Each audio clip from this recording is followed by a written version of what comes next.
ব্যাস আমার ছুটি শেষ। পরীক্ষার পর বেশ লম্বা একটা ১ সপ্তাহের ছুটি পেয়েছিলাম। তো বাড়িতেই ছিলাম।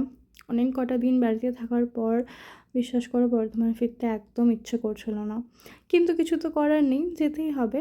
আর যেতে, যেতে একটুখানি চা আর বাদাম খাচ্ছিলাম। আজকে দুপুরের খাবারটা একটু তাড়াতাড়ি খাওয়া হয়ে গেছিলো। তো খিদে পাচ্ছিল।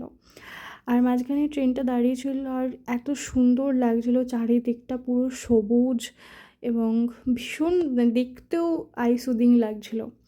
আর ব্যাস বাইরের প্রকৃতি এনজয় করতে, করতে আমি চলে এসেছি বর্ধমান।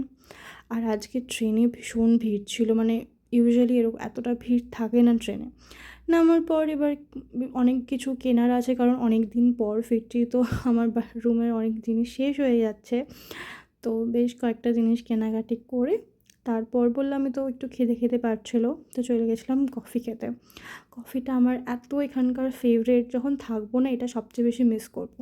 আর তারপর ব্লিঙ্কিট থেকেও অনেক কিছু চলে এসছে, আর খাবার দাবারও বেশ কয়েকটা জিনিস নিয়ে এসেছিলাম, যেমন একটু আঙুর, আর এখন তো আস্তে আস্তে তরমুজ উঠছে। গরমকালের এটাই বেস্ট পার্ট যে বেশ সুন্দর সুন্দর ফল পাওয়া যায়। আর এই পিজিতে থাকলে না ফলটা আমি সবসময় বাড়িতে রাখি, কারণ কিছু খাবার না থাকলে ওই ফল খেয়ে আমার দিন চলে যায়। ব্যাস এবার আস্তে আস্তে সমস্ত কিছু গুছিয়ে নিই। ব্লিঙ্কিট থেকেও কিছু সবজি টবজি এনেছি, তো ঘরটা একটু ময়লাই ছিল, তো ওটা একটু পরিষ্কার পরিচ্ছন্ন করে তারপর দিনটাকে শেষ করবো। আজকের জন্য এইটুকুই, খুব তাড়াতাড়ি আবার দেখা হচ্ছে।